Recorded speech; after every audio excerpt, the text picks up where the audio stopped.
d'une dépêche de l'agence France Presse, qui est l'une des 4 grandes agences de presse internationales, en 1973. Cette AFP racontait l'affaire de Turin.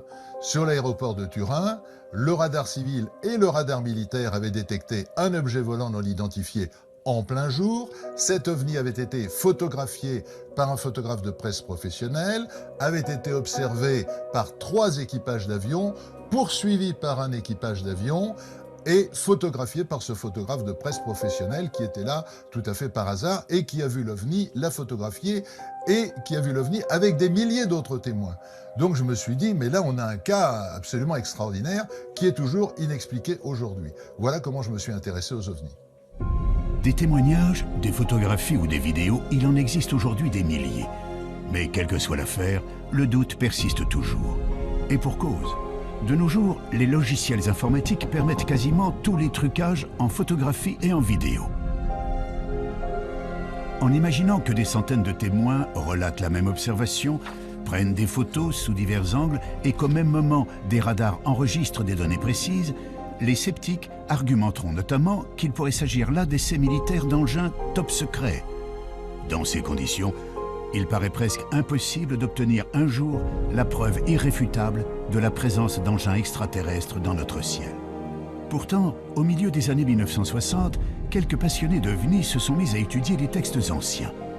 Scruter le ciel du passé à une époque où aucun engin aérien construit par l'homme ne parcourait le ciel. Pourrait-on trouver des descriptions d'OVNI dans les chroniques romaines ou médiévales? Évidemment, plus on remonte dans l'histoire des hommes, à des époques où la technologie moderne n'existait pas, il n'y avait pas d'avion, il n'y avait pas de ballon sonde, il n'y avait pas de satellite artificiel.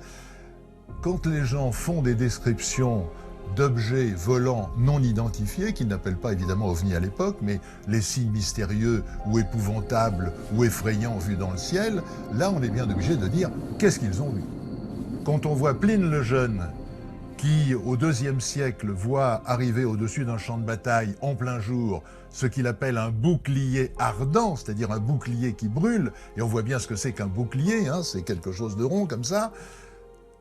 Le champ de bataille s'arrête instantanément parce que c'est un signe du ciel.